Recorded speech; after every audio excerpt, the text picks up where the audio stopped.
Hi, everyone. Welcome to our session on body sculpting. So, today we will be talking about the importance of solar prana in the role of food and body. So, before we start, let's do an invocation. Let's close our eyes, connect the tongue to the palate. Inhale slowly, exhale slowly.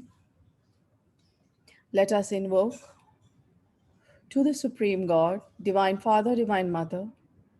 We thank you for your priceless blessings, for divine light, divine love, divine guidance. Divine love, mercy, inner healing, physical healing. Thank you for the inner strength to practice regularly. Thank you for your divine help and protection, for illumination, abundance, and prosperity. Let's also affirm I am not the body.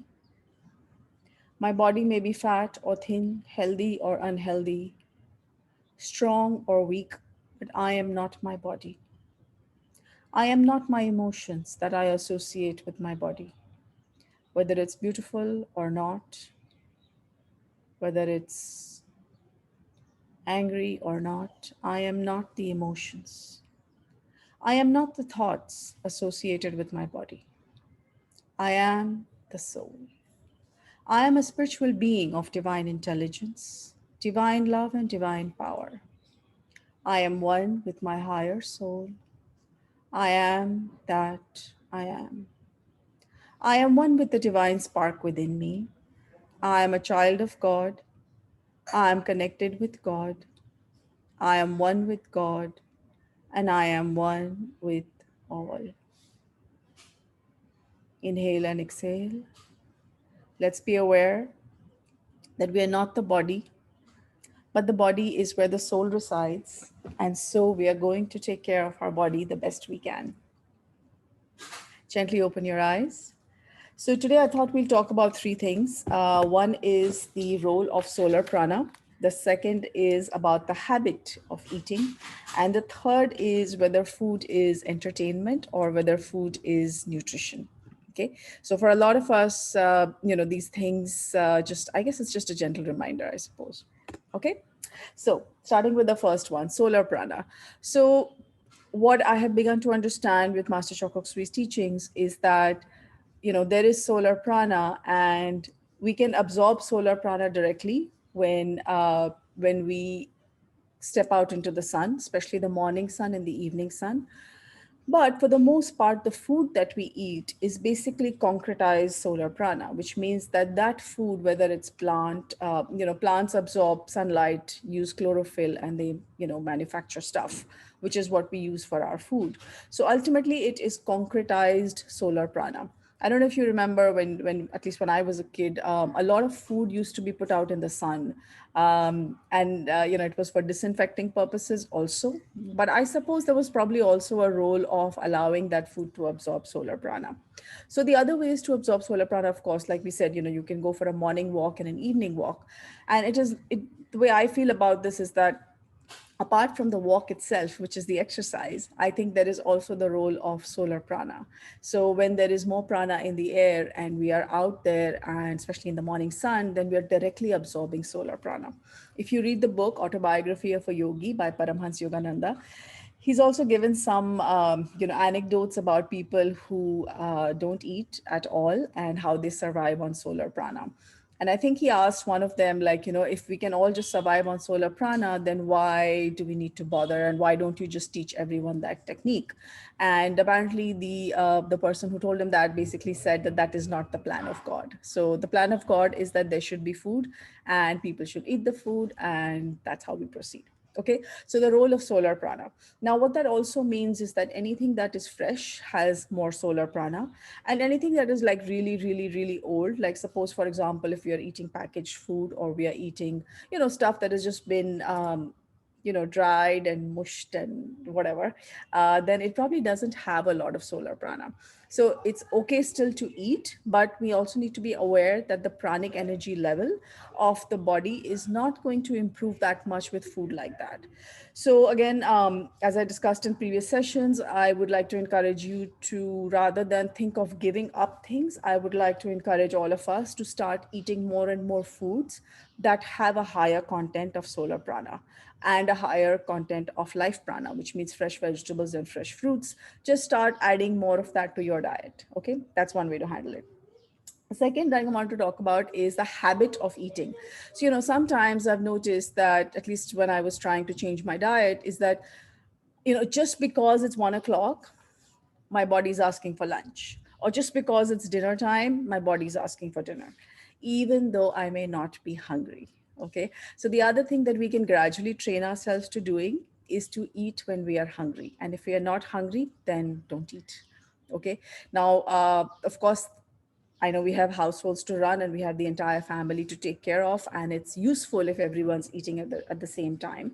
So perhaps what you can do is you can eat less if you're not hungry, and remove the fear from the system that I may not get food later. Okay, because the point is your body probably may not need that amount of food. So you can start reducing your portions. And one of the things I've also seen is that just because of the habit of eating, it's like, we think we need 5 square meals a day or 4 square meals a day, or we need breakfast or we need dinner. Try skipping one of them. Try skipping breakfast or try skipping dinner and just see if that actually improves your energy level. If it improves your energy level, then perhaps you don't need it. Because what's happening is that some of the food that we are now eating actually takes away more energy from the body in the process of digestion than it actually gives the body. So, you may have noticed that after a very heavy meal, we just feel so tired, so depleted. We just want to like take a nap. Why is that? We just ate food that is supposed to be fuel for the body, right? It's supposed to be giving us energy, but it doesn't, because it takes away the energy of the body. Now, for a lot of us who've been eating, like, not eating well for a while, you can just imagine how much energy the human body is actually born with, that even after often many, many decades of wrongful eating, the body still is functioning. So let's be grateful for the body for what it does do for us, which is that it continues to function even though we are literally, by giving it food, we are taking away prana. Okay, so just give it a thought. There are a bunch of thoughts on that.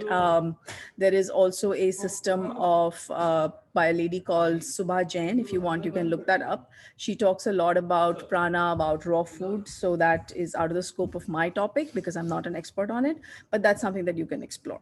Okay. The third thing I'd like to talk about is food as entertainment. So now what's happening is that for a lot of us, what we eat is actually, food has become entertainment. So the question is, because it's not providing us the nutrition, right? So because we're just eating it, it's for entertainment. It's because we like to eat.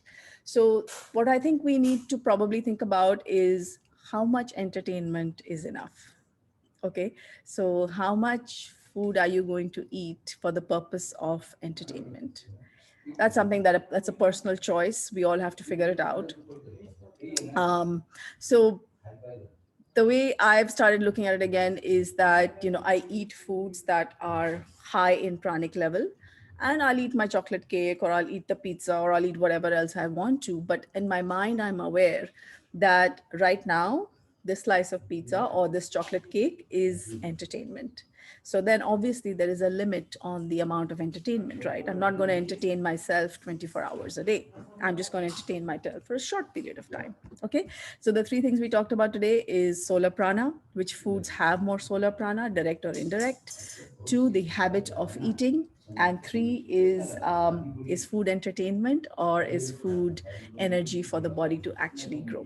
So what's the role in body sculpting? The role is that the more energy nutrient, energy high foods that we eat, the more nutrient high foods that we eat, the less the body will hold on to stuff that it doesn't need. It just makes it easier for the body to let go because it has the energy to excrete.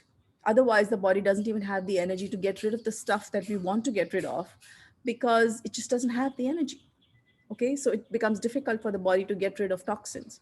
So keep these things in mind and let's see how we can make changes, make small changes, and see what we can do.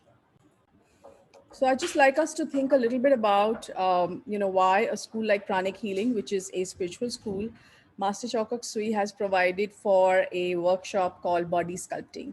I think probably Master Chua, in his compassion, understands how important the body is for us and how a lot of our self esteem is connected to our body. And instead of feeling bad about our body, we can just reorganize what's already there, because our school is more of a transformative school, which means we take what is there and we give it a better shape. We make it cleaner, we make it more beautiful, both inside and outside. So that's just something that I wanted to say, because I just find that some of the workshops of Master Chakrasu is so phenomenal, and he's really like cared for us in providing some of these options. Thank you, everyone, for joining us for our session today. Taking care of the body is important. Yes, we are the soul, but the soul resides in the body, and it is the body that enables us to do many, many things. So it's important to keep the body in shape, to be fit, and to be strong. And so let's do what we need to do for that. Okay? So thank you so much, and we'll see you soon. Bye.